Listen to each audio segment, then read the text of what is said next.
மகா சிவராத்திரி விரதம் வழிபாடு அப்படின்னு சொன்னாலே நம்முடைய நினைவுக்கு முதல்ல வரக்கூடியது நம்ம இரவு முழுவதும் கண் விழித்து சிவ வழிபாடு செய்ய வேணும் அப்படிங்கிறது தாங்க.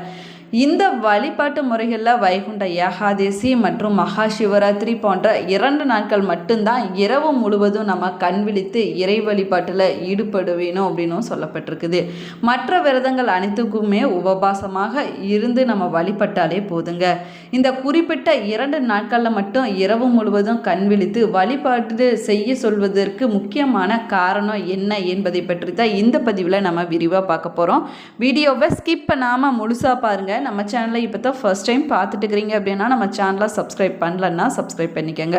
அப்போ தான் நம்ம போடக்கூடிய ஒவ்வொரு வீடியோவுமே உங்களை நோட்டிஃபிகேஷனாக வந்து சென்றடையும்.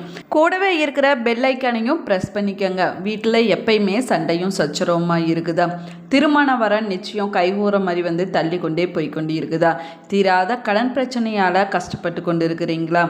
உங்களுக்கு ஒரு விதமான மன அழுத்தமாகவே இருந்து கொண்டு இருக்குதா? இது போன்ற பிரச்சனைகளுக்கு இந்த வீடியோவுக்கு கீழே டிஸ்கிரிப்ஷனில் வராகியம்மன் ஜோதிட நிலையத்தோட தொலைபேசி எண் கொடுத்துருக்குறேன். இந்த எண்ணுக்கு தொடர்பு கொண்டு பேசி பாருங்கள். உங்கள் பிரச்சனைகளுக்கு சரியான தீர்வு கிடைக்குங்க. வாங்க வீடியோக்குள்ளே போகலாம். உங்களுக்கு சிவபெருமான் பிடிக்கும் அப்படின்னா ஓம் நமச்சிவாயா என்ற வாசகத்தை மறக்காமல் கமெண்ட் பாக்ஸில் 3 முறை பதிவிடுங்க. நீங்களும் மகா சிவராத்திரி விரதத்தை கடைபிடிக்கக்கூடியவங்களாக இருந்தீங்கன்னா மறக்காமல் உங்களுடைய கருத்துக்களை கமெண்ட் பாக்ஸில் கமெண்ட் பண்ணுங்கள். வாங்க வீடியோக்குள்ளே போகலாம். மகா சிவராத்திரி அப்படிங்கிறது சிவபெருமானையும் சிவனுடைய அருளையும் பெறுவதற்கு தெய்வீக இரவாக சொல்லப்படுதுங்க.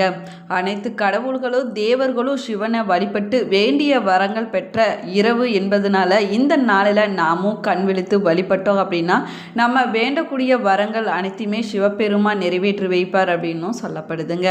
ஆனால் உண்மையில் மகா சிவராத்திரி நாளில் இரவு முழுவதும் கண் விழிக்க வேணும் என்று சொல்வதற்கு பல்வேறு அறிவியல் மற்றும் ஆன்மீக ரீதியான காரணங்களானது சொல்லப்பட்டிருக்குதுங்க. மகா சிவராத்திரி நாளில் நம்ம விரதம் இருந்து தூங்காமல் இருக்கும்போது ஐப்புலன்களும் கட்டுப்பாட்டுக்குள்ளே வரும் அப்படின்னும் சொல்லப்படுது. சிவராத்திரி நாளில் கண் விழித்து விரதம் இருந்து இறைவனை நம்ம வணங்கும் போது முழுமையான இறையருளானது நமக்கு கிடைக்குங்க. அது மட்டும் இல்லாமல் நினைத்த காரியங்கள் கைகூடி வரும் அப்படின்னும் நம்பிக்கையாக சொல்லப்படுது. விரதம் கடைபிடிக்கக்கூடியவங்க முதல் நாள் ஒரு பொழுது உணவு எதுவும் சாப்பிடாமல் சிவராத்திரி அன்னைக்கு உபவாசமாக இருந்து காலையில் குளித்து விட்டு சிவ சிந்தனையோடு கண் விழித்திருந்து 4 ஜாம வழிபாடுகளை நீங்கள் செய்ய வேணுங்க. அதற்கு அடுத்த நாள் காலையில் குளித்து விட்டு சாமி தரிசனம் செஞ்ச பிறகு அடியார்களோட உணவருந்தி உங்களுடைய விரதத்தை நீங்கள் நிறைவு செய்து கொள்ள வேணுங்க. சிவராத்திரிக்கு அடுத்த நாள் சிவபுராணம் படித்தோ இல்லைன்னா கேட்டோ பகல் பொழுதை நீங்கள் கழிக்க வேணும். பகல் நேரத்தில் நீங்கள் தூங்கக்கூடாதுங்க. மனம் போனபடி போகக்கூடிய புலன்களை கட்டுப்படுத்தவே விரதம் இருப்பதன் அடிப்படை நோக்கம் அப்படின்னும் சொல்லப்படுது. உணவை தவிர்க்கும் போது உணர்வுகளையும் கட்டுப்படுத்துவது ரொம்பவே எளிதானது அப்படின்னும் சொல்லப்படுது. இப்படி உணவையும் உறக்கத்தையும் நம்ம கட்டுப்படுத்துவதன் மூலமாக நம்ம சாதாரண விழிப்பு நிலையும் விழிப்பற்ற உறக்க நிலையும் கடந்து மிக உயர்வான விழிப்பு நிலைக்கு நம்ம செல்ல முடியுங்க. சாதாரண விழிப்பு உறக்க நிலைகளை இறைவன் உணர்வதற்கு தடையாக இருப்பதாக சொல்லப்படுது. தினமும் நம்ம விழித்திருக்கக்கூடிய நிலைக்கும் தூங்கக்கூடிய நிலைக்கும் போய் வரக்கூடிய உயர் விழிப்பு நிலையை பற்றி உணர்வதே இல்லைங்க. சிவராத்திரியில் விரதம் இருந்து உறக்கத்தை நம்ம தவிர்ப்பதன் போது புலன்கள் கட்டுப்பாட்டுக்குள்ளே வருவதாக சொல்லப்படுது. அந்த நிலையில் நின்று இறைவனை போற்றி நம்ம வழிபடும் போது உணர்வுகள் வெண்ணெய் போல உருகி நம்ம உயர்ந்த விழிப்பு நிலைக்கு செல்ல வழிவகுக்கும் அப்படின்னும் சொல்லப்படுதுங்க. இந்த வருஷம் மகா சிவராத்திரி 15/2/2026 அன்று கொண்டாடப்பட இருக்குது. சிவராத்திரி வழிபாடு 15ஆம் தேதி மாலையில் தொடங்கி அதற்கு அடுத்த நாள் அதாவது 16ஆம் தேதி காலை வரை நடைபெறும் அப்படின்னும் சொல்லப்படுது. மகா சிவராத்திரி விரதம் இருக்கக்கூடியவங்க சிவராத்திரி நாளில் அதிகாலையில் எந்திரிச்சு குளித்து விட்டு வீட்டில் இருக்கக்கூடிய சிவன் படத்துக்கு சிவ பூஜை செய்து பக்கத்தில் இருக்கக்கூடிய சிவன் கோவிலுக்கு சென்று சிவபெருமானை நீங்கள் தரிசனம் செய்ய வேணுங்க. முடிஞ்சவங்க பக்கத்தில் இருக்கக்கூடிய சிவன் கோவிலுக்கு சென்று 4 கால பூஜையிலும் கலந்து கொண்டு விசேஷ பூஜைகள் மற்றும் அபிஷேகங்களை கண்டு கழிக்கலாங்க. அதுவும் முடியாதவங்க மகா சிவராத்திரி நாளில் வீட்டிலேயே உட்கார்ந்து சிவ சிந்தனையோடு பக்தியோடு சிவ மந்திரங்களை சொல்லப்படி நம்ம வழிபாடு செய்யலாங்க. மனதில் சிவனை நினைத்து தியானம் செய்வது இன்னும் சிறப்பான பலன்களை பெற்றுக் கொடுக்கும் அப்படின்னு நம்பிக்கையாக சொல்லப்படுது.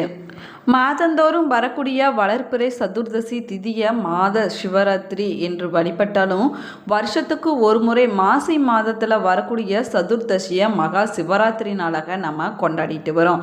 அம்பிகைக்கு 9 நாள் நவராத்திரியாகும். சிவனுக்கு ஒரு நாள் சிவராத்திரி என்பது ஆன்மீக மொழி அப்படின்னும் சொல்லப்படுதுங்க.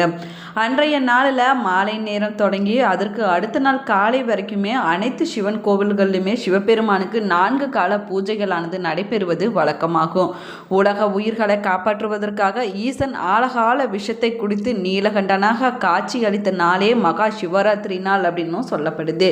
அது மட்டும் இல்லாமல் சிவபெருமானுக்கும் பார்வதி தேவிக்கும் திருமணம் நடைபெற்ற இரவே மகா சிவராத்திரி நாள் அப்படின்னும் புராணங்கள்ல சொல்லப்பட்டிருக்குதுங்க.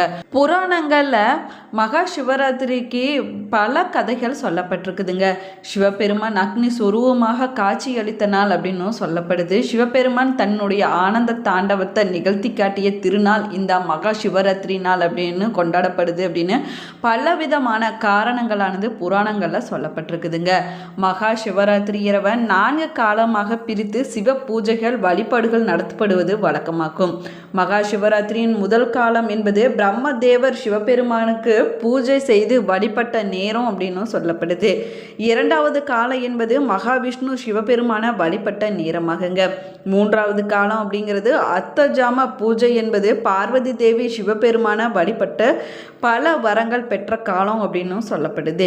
மேலுமே 4வது கால பூஜை என்பது தேவர்களும் ரிஷிகளும் சிவபெருமான வழிபட்டு அவருடைய ஆசையை பெற்ற காலம் அப்படின்னு சொல்லப்படுது. 4 காலத்திலுமே காலத்திற்கு ஒன்றாக 4 வேதங்களானது ஓதப்படுதுங்க. வேத நாயகனான ஈசனுக்கு பூஜைகளானது அன்றைய நாளில் செய்யப்படுவது வழக்கமாகும். அதே போல் இரவு முழுவதும் 4 காலங்களாக சிவபெருமானுக்கு நடத்தப்படக்கூடிய பூஜைகள் என்ன அப்படின்னு பார்க்கலாம் வாங்க. முதல் ஜாம பூஜை அப்படிங்கிறது சிவலிங்கத்துக்கு பஞ்சகவ்யம் என்று சொல்லக்கூடிய பால், தயிர், நெய், கோமியம், கோசலம் ஆகியவற்றால் அபிஷேகம் செய்து வில்வ மாலை சாத்தி தாமரை பூக்கள் கொண்டு அர்ச்சனை செய்வாங்க. அதே போல் பயத்தம்பருப்பு சேர்த்த பொங்கலை இறைவனுக்கு நெய்வேத்தியமாக படைத்து வழிபடுவாங்க. இந்த முதல் ஜாம பூஜையில் ரிக் வேதமானது ஓதப்படுதுங்க. அதே போல் 2வது ஜாம பூஜையில் பஞ்சாமிர்தம் கொண்டு இறைவனுக்கு அபிஷேகமானது செய்யப்படுது. அதற்கு பிறகு சந்தனமும் தாமரை பூவும் சாத்தி துளசியால் அர்ச்சனை செய்வாங்க. அன்றைய நாளில் பாயாசம் நெய்வேத்தியமாக படைத்து வழிபடப்படுதுங்க. இந்த ஜாம பூஜையில் யஜூர் வேதமானது ஓதப்படுது. 3ஆம் கால ஜாம பூஜை அப்படிங்கிறது இறைவனுக்கு தேன் அபிஷேகம் செய்வாங்க.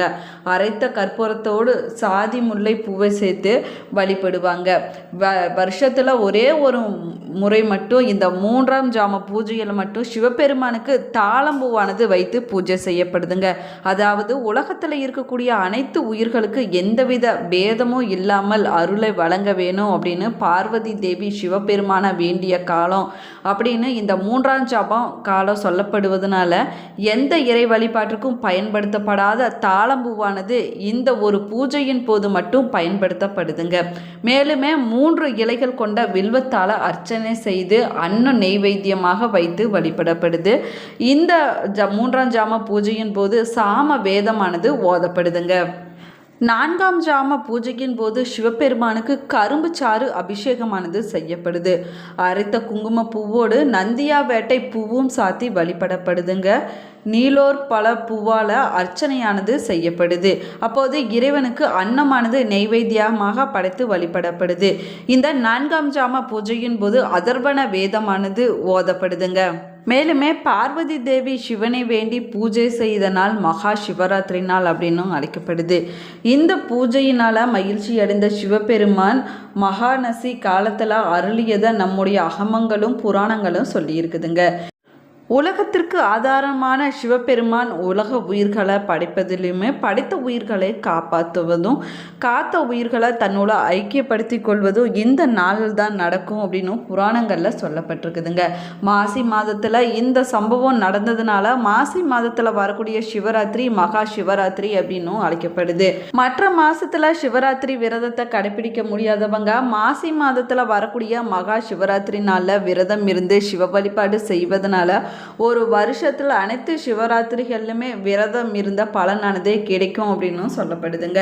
இந்த பதிவு உங்களுக்கு பயனுள்ள தகவல்களை கொடுத்துருக்குன்னு நினைக்கிறேன். இந்த பதிவு உங்களுக்கு பிடிச்சிருந்தால் லைக் பண்ணுங்கள், ஷேர் பண்ணுங்கள், கமெண்ட் பண்ணுங்கள். இன்னும் நம்ம சேனலை சப்ஸ்கிரைப் பண்ணலன்னா சப்ஸ்கிரைப் பண்ணிக்கோங்க. கூடவே இருக்கிற பெல் ஐக்கானையும் ப்ரெஸ் பண்ணிக்கோங்க. Thank you friends.